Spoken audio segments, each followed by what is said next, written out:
देखिए हर खबर यहीं पर, सब्सक्राइब कीजिए TV9 भारतवर्ष।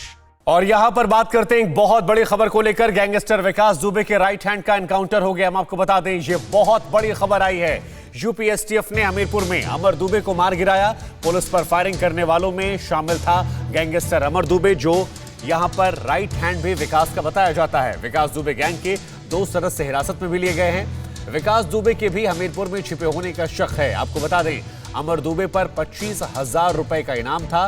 विकास दुबे के लिए हथियार जुटाता था अमर। तो ये बड़ी कार्रवाई जो है ये यहां पर की गई है। तो बड़ी खबर आपको एक बार फिर हम बता रहे हैं, यहां पर अमर को मार गिराया गया है। और ये तस्वीर देखिए जहां पर आप देख सकते हैं कैसे विकास के साथ अमर जो है बैठा हुआ है, हाथों में यहां पर बंदूक भी है। कुल मिलाकर बहुत ही खास था विकास का, और अब इसे मार गिराया गया है। तो गैंगस्टर विकास दुबे के राइट हैंड का एनकाउंटर जो है वो हो गया है। और इसके अलावा जानकारियां ये भी निकल कर आ रही है कि हमीरपुर में ही हो सकता है विकास दुबे भी। कुल मिलाकर यूपी पुलिस अलग अलग राज्यों में दबिश दे रही है। अलग अलग जगहों पर तमाम विकास दुबे से जुड़े हुए लोगों को उठाया जा रहा है। और यहां पर ये व्यक्ति जो तस्वीर हम आपको दिखा रहे हैं, आपको बता दें 15 मोस्ट वांटेड में शामिल था अमर दुबे। कल यूपी पुलिस ने वांटेड की लिस्ट जारी की थी, जिसमें पहला नाम जो था वो अमर दुबे का ही था।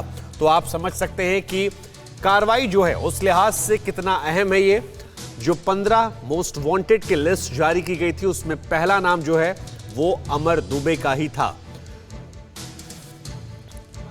और इसी खबर पर हमारे साथ 2 सहयोगी मेरे जुड़ रहे हैं। कानपुर से मनीष यादव और ब्रिजेश तिवारी जो हैं वो फरीदाबाद से हैं। सबसे पहले फरीदाबाद में जाना चाहूंगा क्योंकि वहां पर कार्रवाई कल देखने को मिली देर रात। ब्रिजेश, सवाल यही है कि ये खबर आई कि हो सकता है वो फरीदाबाद में हो, जिसके बाद होटल पर छापेमारी की गई, वहां से कुछ करीबियों को उठाया भी गया। क्या जानकारियां, क्या अपडेट आपके पास? देखिए शुभांकर, अब तक इस विकास यादव को लेकर फरीदाबाद से कोई पुख्ता जानकारी पुलिस की तरफ से नहीं मिली है। कल जरूर पुख्ता जानकारी थी पुलिस के पास कि वो इसी होटल के अंदर छुपा हो सकता है, और इसी आधार पर यहाँ पर एक जॉइंट टीम बनाई गई थी, जिसमें यूपी पुलिस, राजस्थान पुलिस और फरीदाबाद की पुलिस यहाँ पर पहुँची थी। और पहुँचने के बाद ये पता चला कि शायद विकास दुबे कुछ देर पहले यहाँ से निकला था, जिसके बाद पूरे फरीदाबाद के इलाके में नाकेबंदी की गई। जो बॉर्डर्स के इलाके हैं उनको सील कर दिया गया। किसी भी शख्स को जो बॉर्डर क्रॉस कर रहा था उसकी ठीक से वेरिफिकेशन कराई जा रही थी, और उसके बाद ही उसको जाने दिया जा रहा था। पूरी रात ऐसे ही फरीदाबाद में चलता रहा, लेकिन अब तक कोई भी फरीदाबाद से विकास दुबे को लेकर पुलिस के हाथ। मनीष, क्योंकि अब आप कह रहे हैं वहां से कोई आज नई इंफॉर्मेशन नहीं है, कल नई इंफॉर्मेशन थी कि वहां पर छिपा हो सकता है। मनीष हमारे साथ कानपुर से हैं, जहां पर एनकाउंटर हुआ था, 8 पुलिसकर्मी शहीद हुए थे। मनीष, कानपुर में क्या निकल कर आ रहा है? क्योंकि खबर यह भी है कि कई सारे पुलिस वाले भी नप सकते हैं, कई सारे लोग हैं जो नप सकते हैं मिली भगत को लेकर, और इस खुखार को लेकर, क्या विकास को लेकर जानकारी अब तक सामने कानपुर से आई है? देखिए, कार्रवाई की बात करें शुभांकर, 55 पुलिसकर्मियों को लाइन हाजिर किया गया था, कई का तबादला किया गया है, उन्हें नई पोस्टिंग दी गई है। इस पूरे मामले में अब तक 4 गिरफ्तारियां हुई हैं। दयाशंकर अग्निहोत्री, उसकी पत्नी क्षमा दुबे और सुरेश वर्मा। 3 इनकाउंटर हो चुके हैं, प्रेम प्रकाश पांडे, अतुल दुबे और आज अमर दुबे। अमर दुबे 25,000 का इनामी बदमाश था, पहले नंबर पर उसका नाम था। 18 की जो पहली सूची जारी की गई थी उसमें भी वो शामिल। जो हथियारों की खरीद फरोख्त हुआ करती थी उसमें उसकी अहम भूमिका रहा करती थी। बगिया, जहां पर विकास दुबे का बड़ा अड्डा था, जहां पर पार्टियां होती थी, किसी भी आपराधिक घटना को अंजाम देने से पहले साजिश वहीं बनाई जाती थी, तो उसके कोऑर्डिनेशन का काम भी अमर दुबे ही देखा करता था कि किस किस को बुलाना है, किससे। एक तो व्हाट्सएप कॉल का इस्तेमाल किया जाता था, दूसरा लोगों को भेजकर वो बुलवाया करता था। उसमें अमर दुबे ऐसे गुर्गों के पास जाया करता था जिन्हें पार्टी में बुलाना होता था। तो अमर दुबे, आज इनकाउंटर उसका हुआ है, लेकिन विकास दुबे के भी हमीरपुर और उसके आसपास के इलाके में छिपे होने की पूरी संभावनाएं हैं। क्योंकि अगर विकास दुबे जब दबिश की जानकारी बहुत पहले से थी तो उसने अपना सेफ एग्जिट प्लान पहले से तैयार कर लिया था।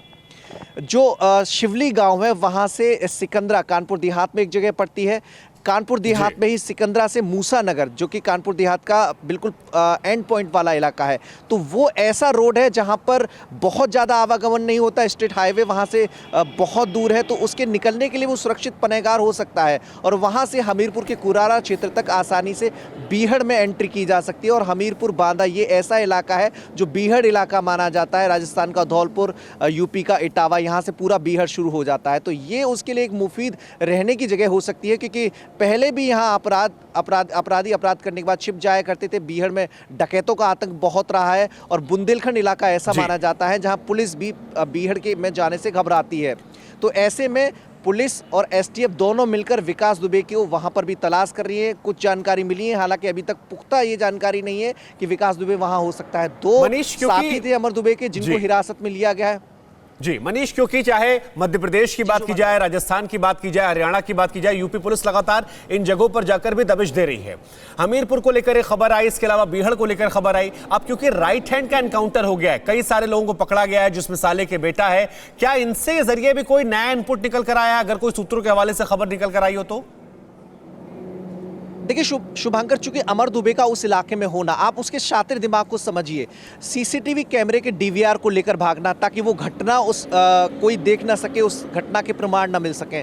खुद को हमेशा सीसीटीवी कैमरे से बचाने की उसकी कोशिश रहा करती थी। कोई भी जब उसका दरबार लगता था वीडियो नहीं बना सकता था, मोबाइल सबके रखवा लिया करता था। तो ऐसे में बहुत हद तक मुमकिन है कि वो इस तरह के इलाकों में जाए जहाँ उसे ट्रेस किया जा सके। उसने कहा था जब मुखबिर के जरिए थाने पर खबर भिजवाई थी, फ़ोन किया था कि अपने थानेदार को समझा लो, नहीं तो मैं बागी हो जाऊंगा। तो ऐसे में बागी लोगों का ठिकाना बीहड़ हुआ करता है। और पहले भी जब पिछले मामलों में वो फरारी काट रहा था तो वहां पर बीहड़ में कुछ दिन रुका था। एसटीएफ से पूछताछ में भी ये बात सामने आई थी, जिसके बाद जो इटावा के आसपास के इलाका है वहां एसटीएफ और पुलिस, यूपी पुलिस ने दोनों ने ज्वाइंट कॉम्बिंग भी की थी। तो ऐसे में एक सुरक्षित ठिकाने के रूप में हमीरपुर बांदा के पाठा के जंगल उसके लिए बड़े परहेगार साबित हो सकते हैं। और एसटीएफ उसी इनपुट के आधार पर काम भी कर रहा है। हमीरपुर बांदा में जो पुलिस, यूपी पुलिस के अधिकारी हैं वो अलर्ट मोड पे हैं। वहां पर सघन चेकिंग शुरू हो गई है क्योंकि अमर दुबे का होना और जो प्लान बनाया गया था, प्लान के अकॉर्डिंग, तो ऐसे में विकास दुबे बांदा के पाठा के जंगलों में छिपा हो सकता है। ऐसी जानकारी यूपी एसटीएफ और यूपी पुलिस को है और उसी के आधार पर वहां पर कार्रवाई भी की जा रही है। जो दो लोग महत्वपूर्ण कड़ी जो अमर दुबे के साथी हैं वो हिरासत में लिए गए, उनसे पूछताछ की जा रही है। और जो जय वाजपेयी, कानपुर का कनेक्शन जब कल सामने आया था तो जय वाजपेयी एक अहम मोहरा था। जो 3 गाड़ियां उससे बरामद हुई थी, तो उनका जो पीछे की कहानी बताई जा रही है कि इन्हीं 3 गाड़ियों का इस्तेमाल किया गया था विकास दुबे को सुरक्षित ठिकाने तक पहुंचाने में, उसके परिवार को सुरक्षित ठिकाने पर पहुंचाने में। क्योंकि जब ये इनकाउंटर चल रहा था तो उसकी बीबी लखनऊ में बैठकर अपने मोबाइल से पूरी सीसीटीवी फुटेज देख रही थी। उसके आधार पर उसे बता रही थी कि कहां कहां पुलिस की लोकेशन है। 9:30 बजे विकास दुबे ने उस दबिश से पहले अपनी बीबी से फ़ोन पे बात की थी और उसे बताया था कि तुम कैमरे में से सारी चीज़ें देखती रहना और सारी चीज़ें मुझे बताती रहना। तो ये पूरा प्लान उसने तैयार किया था। और जब 2 बजे बीबी को भी पहले इन्फॉर्म कर दिया था कि कितने बजे तुम्हें निकलना है उस ऑपरेशन के बाद। तो यहाँ से पूरे परिवार को जय वाजपेयी से भी विकास दुबे की उस दिन बात हुई थी और उसे जिम्मा दिया गया था कि उसके परिवार को कैसे सुरक्षित ठिकाने पर पहुंचाना है। तो ये बातें एसटीएफ से पूछताछ में सामने आई हैं और पुलिस इस थ्योरी पर भी काम कर रही है। शुभांकर जी, इसके अलावा क्योंकि पुलिस की मिली भगत की लगातार जानकारियां निकलकर सामने आ रही हैं, आपने खुद बताया कई लोगों का ट्रांसफर कर दिया गया, कई लोगों को लाइन हाजिर कर दिया गया है, क्या इनको लेकर कोई ठोस जानकारी सामने आई? क्योंकि जिस तरह से पूरा घटनाक्रम बना है, इसमें सफेद पोशों की बात की जाए या पुलिसकर्मियों की बात की जाए, अब दोनों के तकरीबन हर कोई मान रहा है कि इनकी मिली भगत थी और यही वजह है कि यह आदमी इतना पावरफुल हो गया और इतनी बड़ी आपराधिक गतिविधि को अंजाम दे गया। तो इसको लेकर क्या कोई कार्रवाई आगे सरकार मन बना रही है? कोई कठिन ठोस कार्रवाई की बात कम कर रहे हैं? देखिए शुभांकर, एक तो पिछले 5 साल में शिवराजपुर, शिवली और चौबेपुर थाने में जितने पुलिसकर्मी तैनात रहे उनकी सबकी भूमिका की जांच की जाएगी। दूसरा, विनय तिवारी जो एसओ हैं, कल जो क्राइम सीन समझा गया था उसमें बात सामने आई थी कि विनय तिवारी और उनकी पूरी थाने की टीम जानबूझकर सबसे पीछे चल रही थी, जबकि उन्हें पूरे क्षेत्र की जानकारी थी, विकास दुबे के बारे में जानकारी थी। तो वो संदेह के घेरे में है, निलंबित चल रहे हैं। के शर्मा जो एसआई हैं, कुंवरपाल जो एसआई है, राजीव आरक्षी, इन चारों को निलंबित किया गया था। पूछताछ की गई है। पुख्ता सबूत मिलने के बाद, पुख्ता साक्ष्य हासिल करने के बाद जो आईजी कानपुर है उनका कहना है कि चारों पुलिसकर्मी के खिलाफ कार्रवाई की जाएगी। लेकिन अभी फिलहाल जांच चल रही है तो ऐसे में बहुत कुछ बताया जाना उनके हिसाब से मुमकिन नहीं है। लेकिन जिस तरह का कदम उठाया गया, सभी थाने के पुलिसकर्मियों को लाइन हाजिर कर दिया गया, कुछ को दूसरे थानों में तैनाती दी गई। तो ऐसे में साफ है कि अभी सारे पुलिसकर्मी पुलिस के रडार पर हैं। हालांकि जी ठीक है, मनीषा बने रही हमारे साथ। इसी बीच एक बड़ी खबर आ रही है फरीदाबाद से। बता दें, पुलिस को विकास दुबे की लोकेशन मिलने खबर है। फरीदाबाद में यूपी, राजस्थान, हरियाणा पुलिस ने छापा मारा है। फरीदाबाद के होटल में पुलिस ने छापेमारी की। आपको बता दें, विकास के छिपे होने की सूचना थी। 2 लोगों को पकड़ा गया है यहां पर। और इसी खबर पर ब्रजेश हमारे साथ बने हुए हैं। ब्रजेश, हालांकि यहां पर विकास दुबे तो नहीं मिला, लेकिन 2 लोग यहां पर पकड़े गए हैं। कौन कौन ये लोग हैं और क्या इनसे कोई ठोस इनपुट अब तक निकलकर सामने आया है?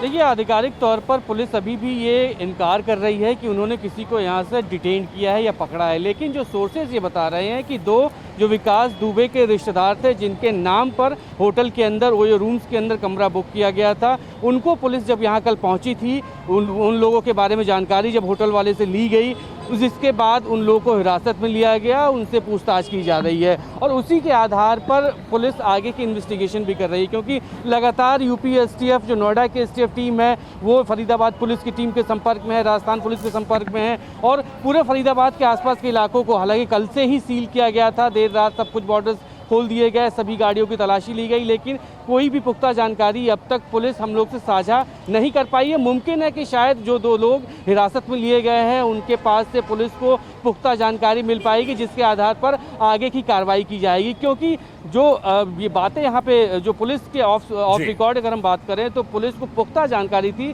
कि विकास यहीं पर है और इसी आधार पर पूरी टीम एक तैयार की गई थी। हथियारों से लैस पुलिसकर्मी यहाँ पर पहुंचे थे, पूरे बुलेट प्रूफ जैकेट्स उन लोगों ने पहने हुए थे, यानी पूरी तैयारी थी। विकास की जो हिस्ट्री पुलिस ने देखी थी कि वो पुलिस पर कभी भी हमला कर सकता है, कभी भी फायरिंग कर सकता है, इसको ध्यान में रखते हुए पुलिस की टीम यहाँ पर पहुंची थी, लेकिन अभी भी 2 लोगों से लगातार पूछताछ की जा रही है। मुमकिन है कि बहुत जल्द कोई अच्छी खबर भी मिल जाए। ठीक है मनीष, आपका, ब्रजेश आपका, आपने तमाम अहम जानकारी हमारे दर्शकों तक पहुंचाई है। आगे भी लगातार आगे हम आपसे अपडेट लेते रहेंगे, लेकिन फिलहाल के लिए आप दोनों का बहुत बहुत शुक्रिया। TV9 network 6 languages, Hindi, English, Telugu, Kannada, Marathi and Gujarati. 56 crore impressions. India's number 1 news network. TV9 network.